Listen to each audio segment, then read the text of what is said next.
오늘 말씀을 보게 되면은 바울이 이 빌립보에서 이 데살로니가로 내려가는 게 나옵니다. 데살로니가까지는 빌립보에서 데살로니가는 약 한 160km 정도 떨어져 있어요. 지금 이 지금 그리스 지방의 이야기인데, 그리스 지방은 그리스 사람들 보고서 지도를 그리라 그러면은, 우리나라 사람들은 지도를 그리라 하면 대충 팔자를 그려가지고 대충 팔자를 붙지 않게 그리면은 지도가 돼요. 그죠? 근데 그리스 사람들은 시장에서 구부러진 새우 한 마리 갖다 놓고 그리면은 그대로 그리스 지도가 됩니다. 그래서 새우가 이렇게 등을 구부리고 있는 그 위에를 이렇게 치고 그 다음에 새우 발을 막 그려놓으면은 그리스 지도라고 이 얘기를 해요. 그래서 이 빌립보에서 데살로니가로 내려가는데, 데살로니가에는 뭐가 유명하냐 하면은 아리스토텔레스가 거기서 태어났어요. 그래서 유명합니다. 옛날에 데살로니가 교회라고 이름을 했었는데, 이 데살로니가 교회를 아리스토텔레스 대학으로다가 이름을 바꿨어요. 그만큼 유명하죠. 이 사람은 예수님보다 약 한 350년 전에 태어나서 아테네에 내려와서 유학을 했는데, 이분이 알렉산더를 가리킨 사람이라서 알렉산더 대왕을 지식을 가리킨 이런 사람으로다가, 또 과학의 기초 지식을 놓은 사람으로다 이렇게 유명하죠. 근데 오늘은 이 바울이 이 모니터 스피커를 조금 좀 내려주세요. 예. 이 바울이 이 데살로니가로다가 내려가는 겁니다. 데살로니가에 내려가서 데살로니가에서 회당을 찾아가는 거예요. 여러분, 이 유대인들은 성인 남자가 10명 이상만 모이면은 회당을 만들 수가 있어요. 그래서 10명 이상이면은 그 회당을 만들 수 있는데, 우리 장로교잖아요. 우리 장로교 통합측이잖아요.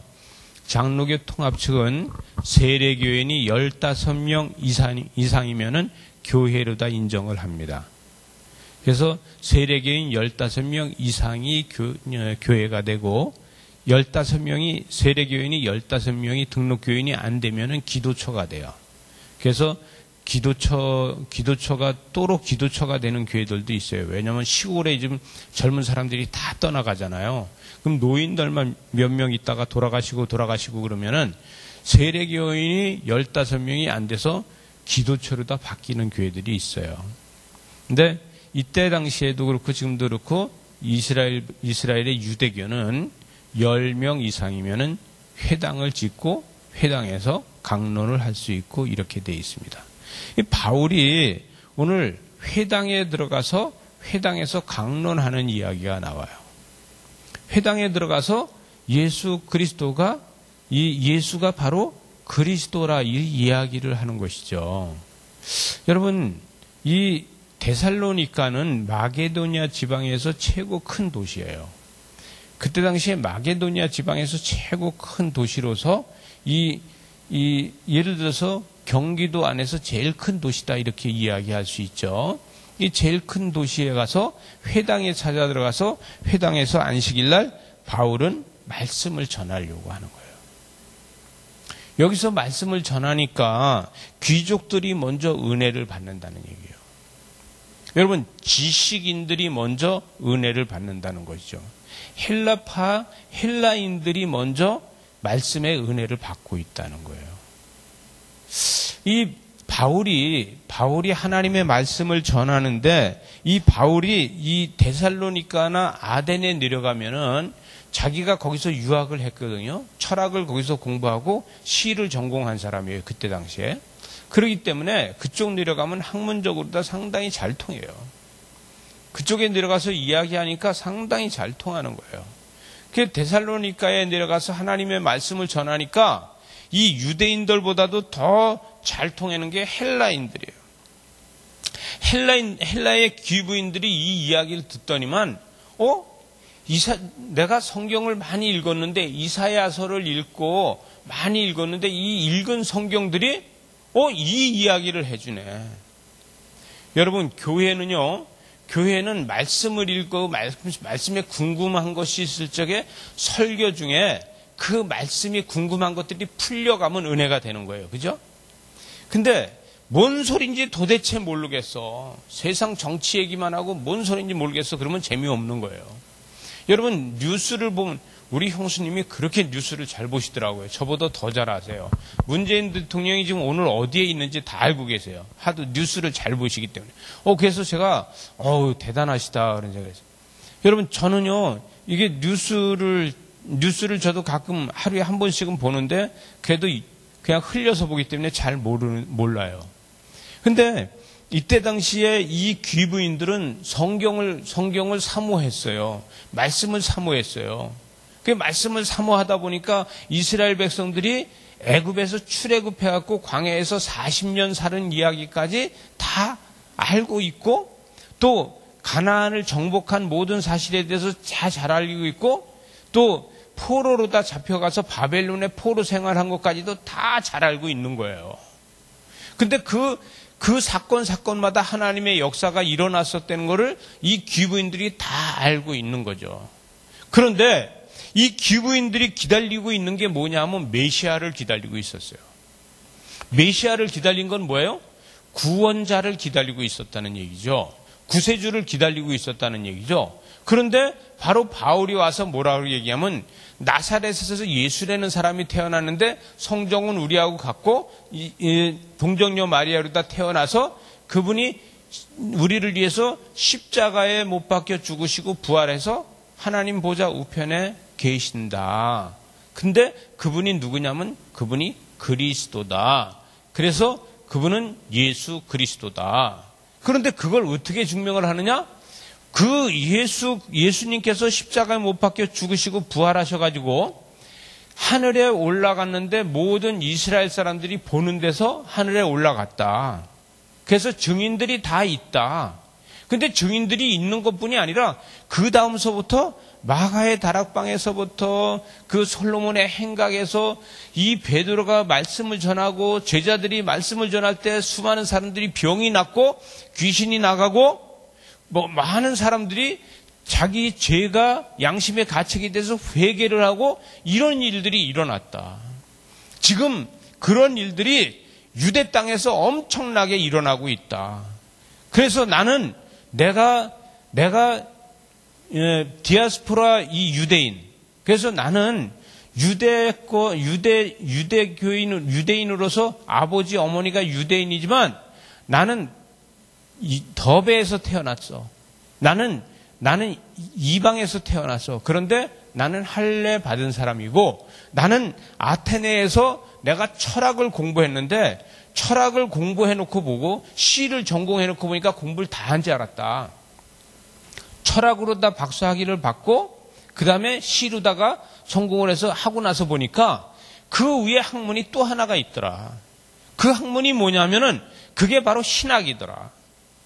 나는 그래서 곧바로 이 아테네에서 내가 학문을 한 다음에 예루살렘으로 갔다. 예루살렘에 가서 최고 학문이라고 하는 가말리알이라는 학자한테 내가 거기 가서 율법에 대해서 다시 박사학위를 했다. 그래서 내가 신학을 한 사람이다. 그래서 내가 학문을 하고서 그 학문이 너무 좋고 내가 신학을 하고 나니까 새롭게 성경이 보여지고 성경을 너무 잘 알게 돼서 그 율법밖에 없다. 율법이 최고다라고 생각을 했다. 나는 철학이 최고인 줄 알았는데 철학이 최고가 아니고 뭐가 최고냐면 율법이 최고다. 그래서 율법을 전공하고 나니까 예수 믿는다고 하는 사람들이 막 복음을 전한다고 다니는데 다 가짜로 보였다. 그 사람들이. 그래서 나는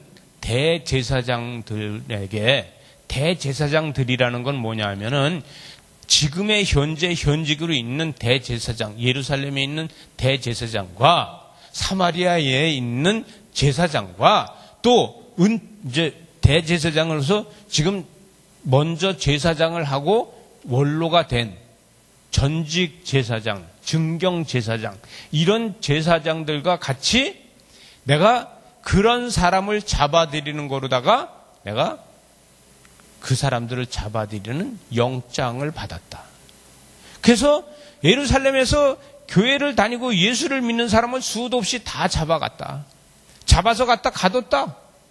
또 내 눈앞에서 스데반이라는 사람은 내 눈앞에서 돌에 맞아 죽는 것도 보고 내가 그가 돌에 맞아 죽는 걸 보고 웃었다. 그런데 내가 다메섹으로다가 내가 예수 믿는 사람을 잡으러 가는데 하늘로부터 빛이 나한테 비치더니 사울아 사울아 왜 네가 나를 핍박하느냐 이러고 하더라. 그런데 내가 당신이 주여 누구십니까? 그랬더니 나는 내가 핍박하는 예수다. 이렇게 이야기하더라는 거예요. 그때 내가 눈이 가려지고 그때 눈에 각질이 있었는데 아나니아라는 사람이 나한테 와서 안수 기도를 하고 그 각질이 벗겨졌는데 그 다음서부터 나의 삶이 바뀌었다. 왜? 예수는 율법으로다가는 절대 알 수가 없더라. 예수 그리스도는 율법으로 다 알 수 없고 지식으로 다 알 수 없더라. 그럼 뭘로 다 아느냐? 성령이 나한테 임하니까 저절로 알아주더라. 그래서 나는 그 성령이 임해서 그때서부터 지금까지 나는 그 말씀을 전하러 다닌다. 옛날에는 내가 예수를 믿는 사람을 잡으러 다녔지만 지금은 내가 뭐 하러 다니는지 아냐? 나는 지금은 예수님한테서 영장을 가져왔어. 예수님한테서 어떤 영장을 가져왔냐? 예수 믿지 않는 사람을 잡아가라는 영장 가지고 왔어. 이게 뭐냐? 성령이다. 이게 뭐냐? 성령의 열매다. 그래서 내가 여러분한테 예수 그리스도를 전한다. 이 이야기를 합니다. 여러분, 우리는 예수 믿기 전에는 예수 믿으십시오, 예수 믿으십시오, 예수 믿으십시오 얘기를 들어요. 그죠? 근데 예수 믿고 나서 내가 예수님이 살아계시고 예수님이 나의 구세주라는 걸 알고 나를 위해서 십자가에 못 박혀 죽으시고 부활했다는 걸 알으면 그 다음엔 어떻게 돼요? 우리가 다시 또 뭐라 그러면 예수 믿으세요라고 이야기하는 사람이 된다는 거예요. 내 안에 좋은 게 있으면은 자랑하고 싶어요. 아니, 저희 주변에 저희 나이나 저보다 좀 나이 많은 사람들 보면요. 정말 과간도 아니에요. 근데 이 과간이 아닌 건 우리 형수님 빼놓고야. 근데 우리 형수님이 어저께 그러던가 나보고 그래.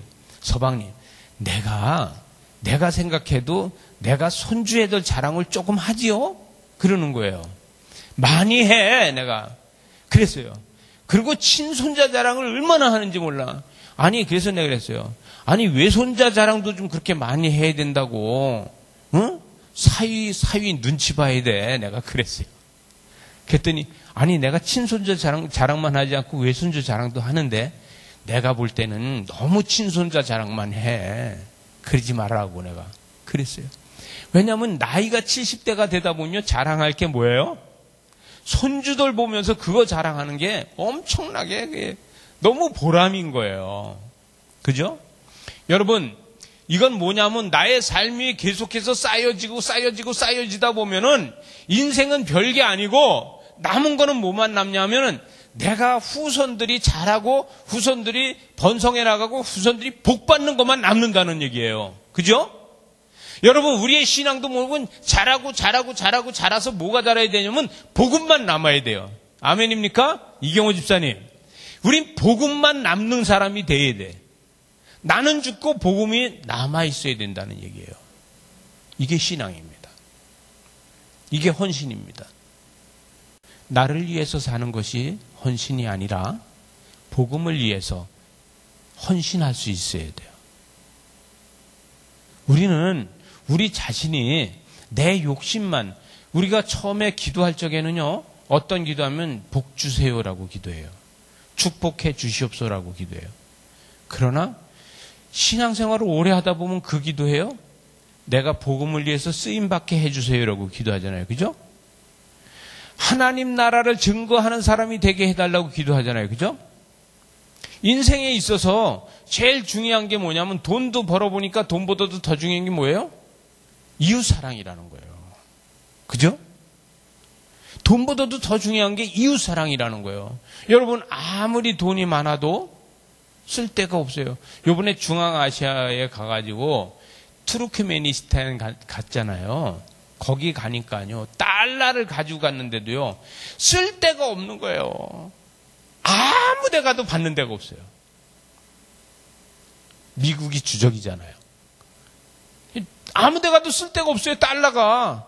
그래서 달러를 가지고 달러 환전하는 데 가서 바꾸지 않으면 못 쓰는 거예요. 신기하더라고요. 여기저기 가도 달러 쓸 데가 없어요. 근데 우즈베키스탄 이런 데는 그래도 쓸 수 있더라고요. 달러가 안 통하는 나라도 있어요. 여러분, 우리 삶에서 부라는 거는 통하는 데가 있고 안 통하는 데가 있어요. 그죠? 우리가 사는 사는 에리어, 우리 사는 이 주변에서는 우리 삶의 부가 편안하고 편리를 줄 수 있어요. 그러나 그것이 잠시 편할 것 뿐이지 우리가 하나님 나라가에서는 그 부가 하나도 필요가 없어요. 그죠? 네. 우리가 때로는 오늘 아침에 잘 먹었다고 해도 그거 점심에 또 먹을 수 없어요. 여러분, 우리 삶은 날마다 똑같은 것 같지만 바뀌는 생활을 하고 사는 거예요. 우리는 날마다 새로운 삶을 살고 사는 거예요. 하나님이 태초에 천지를 창조하시니라 저녁이 되고 아침이 되니 해서 하루가 바뀌는 거예요. 그죠? 그게 지금까지도 바뀌고 있어요. 어제 저녁에 어둠이 오고 오늘 아침에 밝은 낯이 오면서 오늘도 새 날이 창조된 거예요. 여러분, 그러나 분명히 내일도 올 거라는 건 우린 믿고 있지만 안 올 수도 있는 거예요. 그죠? 안 오면 끝이에요. 제가 어떤 분이 이야기하는데 하루만 빛이 없으면 어떨까요? 그래서 제가 하루만 빛이 없으면 이 지구는 얼음 동산으로 바뀔 거다 그랬어요. 믿어집니까? 여러분, 하루만 빛이 안 비춰주면요, 이 지구 안에, 저 안에 있는 멘틀이 식어요. 이 안에 멘틀이 식으면은요, 이게 얼음 동산으로 바뀌는 거예요. 사람이 할 수 있는 게 아무것도 없어요. 요즘 오늘 예배 드리고 바깥에 나가서 산을 한번 돌아보세요. 단풍이 얼마나 잘 들었는지 몰라요. 여러분, 저 단풍을 들게 할 수 있는 사람이 누가 있느냐는 얘기죠. 제가 어떤 유명한 가수가 저보고 대학 교수, 주임 교수를 하고 있을 때인데 제가 그런 얘기를 했어요. 당신이 지금 할 수 있는 게 뭐냐?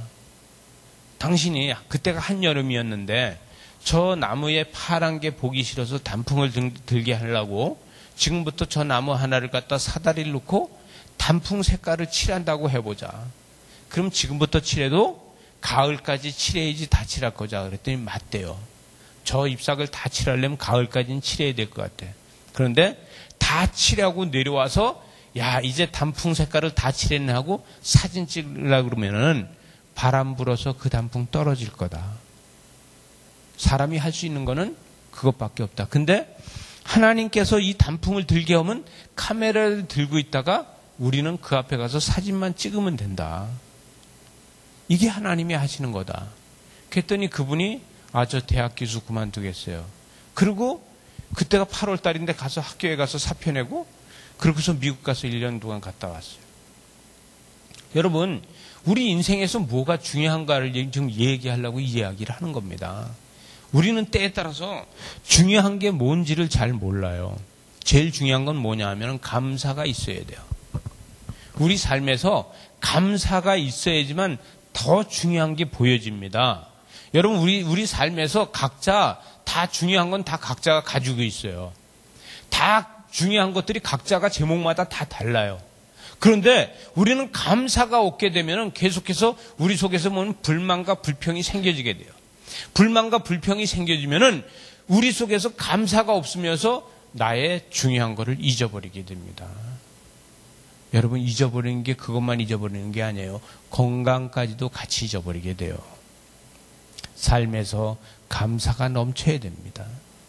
여러분, 오늘 예수 그리스도를 전하는 이 바울은 내가 매를 맞으면서도 이 복음을 전하고 있다. 내가 그전에는 이 복음을 전하는 사람을 때리고 이 복음을 전하는 사람을 갖다 가두고 그랬는데 지금은 그 사람들보다 더 7배나 더한 매를 맞고 그보다 더 힘들게 당해도 나는 감사하면서 하고 있다. 이것을 사람들이 나를 괴롭히고 때리면은 내 입에서 어떤 소리가 나오는지 아냐? 내 입에서 찬양이 나온다. 여러분, 사람은요, 두 가지가 있어요. 기뻐서 하나님 앞에 찬양이 나오는 게 있고 또 기가 막혀서 아무 말도 할 수 없어서 그냥 나 혼자 흥얼거리고 나오는 노래가 있어요. 제가요, 그전에 우리 집사람 바깥에 나갔을 때만 하는 얘기야. 우리 집사람한테 속을 쓰기 확 화를 냈더니요, 어이가 없으니까 흥얼흥얼 찬양을 부르더라고요. 그래서 제가 미안해서 슬그머니 나갔죠. 여러분, 기가 막히면은, 우린 기가 막히면 딴짓하게 되는 거예요. 그죠? 사람은, 여러분, 입에서 감사가 떨어지지 말아야 돼요. 근데 우리는 더 큰 욕심이 내 안에 들어있기 때문에 감사가 안 나와요. 그죠? 여러분, 내 안에서 감사가 나오다 보면은 더 큰 일을 할 수 있어요. 제가 집사 시절에 사업을 막 벌려나가는데 이 사업을 벌리고 있을 적에 우리 목사님이 그러더라고요. 너무 일을 벌리지 말라고.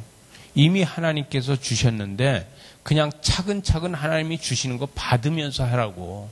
근데 그때는 내가 무슨 일을 다 하려고 생각하니까 모든 것을 다 내가 해야지 성공했다 그러지 그냥 누가 도와줘서 이거 성공이 아니라고 생각을 했어요. 근데 제가 해놓은 거는 다 망가지고 하나님께서 그 망가진 자리 위에 다시 세워주시더란 얘기죠. 우리 삶에서는 내가 할 수 없는 거를 하나님께서 대신 세워주시더란 얘기죠. 여러분, 우린 뭘 해야 돼요? 제가 항상 이야기하죠. 기도는 누가 해? 제가 해요.